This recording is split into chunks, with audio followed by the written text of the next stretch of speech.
अस्सलाम वालेकुम, welcome back to my channel. I am Shah Subhani. तो आज की वीडियो बेसिकली पुर्तगाल में मास्टर प्रोग्राम जो स्कॉलरशिप पे हैं उसके बारे में हम बात करेंगे, क्योंकि आज है मेरे साथ अब्दुल्ला भाई जो इन्होंने पुर्तगाल में स्टडी किया मास्टर प्रोग्राम, वो इन्होंने स्कॉलरशिप पे किया है और स्टिल ये अभी तक स्कॉलरशिप पे हैं और इन्होंने PhD स्टार्ट कर ली है। लेकिन आज की वीडियो में हम बात करेंगे कि अगर आपने पुर्तगाल में मास्टर स्कॉलरशिप पे करना है तो आपने कैसे करना है। तो first of all thank you so much Abdullah भाई कि आपने इतना टाइम दिया। तो आप हमें थोड़ा सा अपना बैकग्राउंड बताएं कि आपने इधर पुर्तगाल में आप कैसे मूव हुए, आपका एडमिशन कैसे हुआ और आपकी शॉर्टकट स्टोरी क्या है। तो फिर उसके बाद हम डिस्कशन करते हैं कि पुर्तगाल में स्टडी करनी चाहिए या नहीं करनी चाहिए। बहुत शुक्रिया शराज। तो जर्नी जो मेरी स्टार्ट हुई थी वो पुर्तगाल से नहीं हुई थी, लेकिन अब जो है वो मैं पुर्तगाल में हूँ। तो बेसिकली पाकिस्तान से ये था कि पहले मेरा जो बैकग्राउंड है वो केमिस्ट्री का है। केमिस्ट्री में मैंने ग्रेजुएशन की और उसके बाद मैं जॉब कर रहा था पाकिस्तान में ही, कराची में। और उसके बाद मैंने स्कॉलरशिप को हंट करना शुरू किया। तो मैं जो यूरोप की स्कॉलरशिप है, ओवरऑल पूरे यूरोप में एक स्कॉलरशिप है जिसका नाम है इरास्मस मुंडस स्कॉलरशिप। तो उस पर मैंने अप्लाई किया और कुछ प्रोग्राम्स ऐसे थे जो मेरी बैकग्राउंड से मैच करते थे, मेरे एक्सपीरियंस से मैच करते थे। उसमें से एक प्रोग्राम में मेरी जो है वो सिलेक्शन हो गई। और ये इरास्मस मुंडस जो है ये बेसिकली जॉइंट मास्टर डिग्री होती है, यानी कि ये कुछ पूरे यूरोपियन यूनियन के जितने भी यूनिवर्सिटीज़ हैं, इसमें तुर्की भी आ जाता है और इसमें रशिया भी आ जाता है और यूके की भी कुछ यूनिवर्सिटीज़, आयरलैंड की भी आ जाती हैं। तो ये सारा जो रीजन है इनकी कुछ यूनिवर्सिटीज़ ने मिल के एक जॉइंट मास्टर डिग्रीज बनाई हुई हैं, जो कि आप इरास्मस का एक कैटलॉग है उस पर सर्च कर सकते हैं। तो वो एक कंसोर्शियम होता है, यानी कि आपने 2-3 जगहों पे जाके, या एटलीस्ट 2 और मैक्सिमम 4, यानी हर सेमेस्टर भी आप इधर उधर जा सकते हैं। यानी कि डिफरेंट कंट्रीज़ में आपने जाके स्टडी करनी होती है उसमें। डिफरेंट कंट्रीज़ में स्टडी, यानी कि आपका स्टार्ट कहीं और से हो रहा है, फिर आप सेकेंड सेमेस्टर कहीं और जा रहे हो। रिसर्च यानी कि जो रिसर्च थीसिस है लास्ट सेमेस्टर वो आप कहीं और कर रहे हो, इस तरह से ना। लेकिन ड्यूरेशन 2 ईयर्स ही है, 2 ईयर्स से ऊपर नहीं जाता और फंडेड भी होता है। तो जाहिर है वो एक बाउंड्री होती है कि आपने 2 साल में ही कंप्लीट करना है। ठीक है, मीन कि आप उस स्कॉलरशिप पे आपने मूव किया और सबसे पहले आपने कौन सा कंट्री चूज़ किया? अच्छा, अब इसमें प्रोग्राम वाइज जो है वो डिपेंड करता है। जैसे जो मेरा प्रोग्राम था उसमें नॉर्वे, स्पेन, पुर्तगाल, पोलैंड, ये 4 कंट्रीज थी। और इसमें वो हर साल जो है कभी वो अनाउंस करते हैं कि होस्ट कौन सी कंट्री कर रही है, यानी कि स्टार्ट कहाँ से होगा। तो जब मैं मेरा जो था बैच था वो स्टार्ट हो रहा था बर्गन से। बर्गन जो कि नॉर्वे का सेकंड बिग सिटी है। तो मैं जो है वो नॉर्वे का, यानी कि मुझे प्रोसेस करना था। तो नॉर्वे का वीज़ा मैंने लिया पाकिस्तान से, जो कि बहुत ही स्मूथ प्रोसेस था, सिंपल सा था। और वैसे भी जब आपकी स्कॉलरशिप अगर लग जाती है तो वो आपका जो प्रोसेस है वो और आसान हो जाता है, बिकॉज आपको कोई बैंक स्टेटमेंट मैंने शो नहीं की, कुछ भी नहीं था, बिकॉज हर चीज़ फंडेड थी। और लेटर में लिखा हुआ था कि पर मंथ इसको इतने पैसे मिलेंगे और ये वो अकोमोडेशन गारंटी। तो वो कोई मसला नहीं हुआ और सिंपली मैं नॉर्वे आ गया। आप नॉर्वे मूव हो गए। लेकिन अब इसमें एक मेन थिंग ये है कि आप पुर्तगाल को आपने क्यों चूज़ किया? इधर तो एज सच कोई जॉब्स भी नहीं है। और आगे इसके हवाले में थोड़े से बेनिफिट्स बता दें कि आपने पुर्तगाल को चूज़ किया और अभी आपकी स्टडी फिनिश हो गई है। तो इसमें क्या आपको लगता है कि पुर्तगाल को चूज़ करना चाहिए या पोलैंड वाली साइड पे निकलना चाहिए या नॉर्वे में स्टे करना चाहिए? स्टडी के बाद क्या बेनिफिट्स मिल सकते हैं? अच्छा, मेरा जो प्रोग्राम था उसमें जो है वो 2 ही कंट्रीज मुझे जाना था। कई दफ़ा हर सेमेस्टर चेंज होता है, कई दफ़ा सिर्फ साल का होता है। तो मेरा 1 साल नॉर्वे और सेकेंड ईयर में मेरे पास ऑप्शन आए स्पेन, पुर्तगाल और पोलैंड के। ठीक है। और टू बी वेरी ऑनेस्ट कि यहाँ मूव होने से पहले मुझे यहाँ का जो ऑन ग्राउंड रियलिटीज़ हैं कि हर बंदा डॉक्यूमेंट्स की बात कर रहा है या आप कैसे आए हो फलाना, इस तरह की चीज़ें चल रही हैं। तो मुझे इसका बिल्कुल भी आइडिया नहीं था और मैंने प्योरली इसकी जो सिलेक्शन है वो 2 चीज़ों को देख कर की। बिकॉज मैं मैरिड हूँ और मेरी वाइफ और बच्चा पाकिस्तान में ही थे जब मैं यहाँ आया नॉर्वे में। तो मेरी पूरी कोशिश थी कि वो जल्द अज जल्द मुझे ज्वाइन करें, जो कि नॉर्वे में पॉसिबल नहीं हो पाया। ठीक है। तो सेकंड कंट्री को चूज़ करते हुए पहला पॉइंट मैंने ये जहन में रखा कि अब मुझे फैमिली मेरी जल्द अज जल्द आए। तो उसमें जो है वो बेहतर ऑप्शन मुझे पुर्तगाल का लगा, बिकॉज स्पेन में भी कुछ मसले मसाइल हैं और फिर जाहिर है मुझे वो भी देखना था कि मैं एक्सपेंस मैनेज कर पाऊँगा कि नहीं कर पाऊँगा। और पोलैंड में तो आई थिंक वो वीज़ा बहुत ही मुश्किल है स्टूडेंट का। मीन्स के आपने देखा कि पुर्तगाल की फैमिली रीयूनिफिकेशन बहुत इजी है, तो आपको वो इजीली ज्वाइन कर लेंगे। बिल्कुल ऐसे ही है।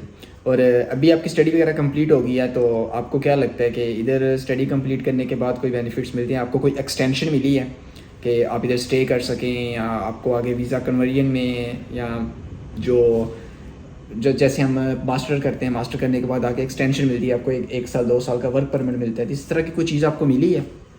अच्छा, इसमें मेरे पास क्योंकि मैंने स्टडी कंप्लीट कर ली है यहीं पुर्तगाल में, और मैंने क्योंकि आगे पीएचडी ही स्टार्ट कर दिया है, तो वो मेरा एक स्टूडेंट का ही स्टेटस रहा, और मेरा जो कार्ड है वो रिन्यू उन्होंने इसी बेस के ऊपर ही, स्टूडेंट के बेस पे 3 साल का मेरा कार्ड रिन्यू हो गया सीधा। ठीक है। बट उससे पहले मैं इन्फॉर्मेशन ऑलरेडी सेफ से ले चुका था कि इन केस अगर नहीं पीएचडी लगती है तो फिर क्या सीन होगा, मतलब तो सेफ ने मुझे ये बताया था कि आप आर्टिकल 122 पे मूव हो जाएंगे। नेक्स्ट कार्ड जो आपका आएगा वो आपको मिलेगा, इसमें कोई टेंशन वाली बात नहीं है। ठीक है। अगर आप जॉब सर्च कर रहे हैं तब भी 122 मिलेगा, उसमें कोई मजीद ABCD लगते हैं आर्टिकल के साथ। हाँ, 122P मिलेगा शायद, तो वो आप जॉब सर्च पे 1 साल का कार्ड दे देंगे, और अगर आप कॉन्ट्रैक्ट के साथ आ जाते हैं हमारे पास उसी टाइम ड्यूरेशन में, तो हम आपको 122Q दे देंगे शायद। तो उसमें जो जॉब कॉन्ट्रैक्ट था वो आपके रेलिवेंट जॉब होनी चाहिए या फिर कोई भी जॉब हो? देखें, अकॉर्डिंग टू सेफ जो है वो तो यही कहता है कि रेलेवेंट जॉब हो, बट जो यहाँ पर देखा गया है कि किसी भी जॉब के ऊपर आपका जो है वो कॉन्ट्रैक्ट होना चाहिए, सिर्फ कॉन्ट्रैक्ट होना चाहिए। कोई ऐसी यहाँ पर सिस्टम ऐसा है नहीं। ज़्यादा तशवीश वगैरह मेरे ख्याल से वो नहीं करते कि ऑथेंटिकेशन के आपके पास जो डिग्री है उसी के रेलिवेंट जॉब होगी तो ही चलेगा। लाइक अगर आप यूके की बात करें तो यूके में तो ये बड़े स्ट्रिक्ट रूल हैं कि जो आपकी डिग्री है उसी में ही आपको जाना है तो आपको एक्सटेंशन मिलेगी। मेरे ख्याल से इधर इतना ज़्यादा नहीं है, इधर थोड़ा स्मूथ है। बिल्कुल ऐसे ही है। जो पीछे मैं नॉर्वे में जहाँ रहकर आया हूँ वहाँ भी बहुत ज़्यादा स्ट्रिक्टनेस है इस हवाले से, और वो सीधा सीधा रिजेक्ट कर देते हैं अगर आपकी थोड़ा सा भी एरिया आउट होता है। उनको लगता है कि ये एरिया इसकी जो डिग्री इसने की है उसमें लाई नहीं करता। लेकिन पुर्तगाल में ऐसा कोई सिस्टम नहीं है, आपके पास कॉन्ट्रैक्ट है वो आपको कार्ड मिल जाएगा। लेकिन जो एक शॉर्ट ड्यूरेशन आपकी पीएचडी में और मास्टर में आया था, अभी तो माशाल्लाह आपने पीएचडी स्टार्ट कर दी, हम इस पे एक सेपरेट बात करेंगे। नेक्स्ट वीडियो में हम बात करेंगे कि आपने पीएचडी में जो स्कॉलरशिप ली है कैसे ली है, और वैसे भी आप अभी फैमिली के साथ रह रहे हैं तो ये भी एक अच्छा एक्सपीरियंस हो जाएगा उनके लिए जो फैमिली वाले हैं और पीएचडी करने के सोच रहे हैं या मास्टर करने का मूव कर रहे हैं, तो उस पर हम सेपरेट डिस्कशन करेंगे। मुझे आप ये एक बात बताएं कि जो एक शॉर्ट ड्यूरेशन आया था आपकी पीएचडी के और मास्टर के दौरान, जब आपके पास जॉब वगैरह नहीं थी और आपका कॉन्ट्रैक्ट फिनिश हो गया था यूनिवर्सिटी से, तो उस टाइम में आपने क्या काम किया था? आपने कोई जॉब सर्च की थी या कोई और जॉब्स की थी या कोई आप रिसर्च पे काम कर रहे थे?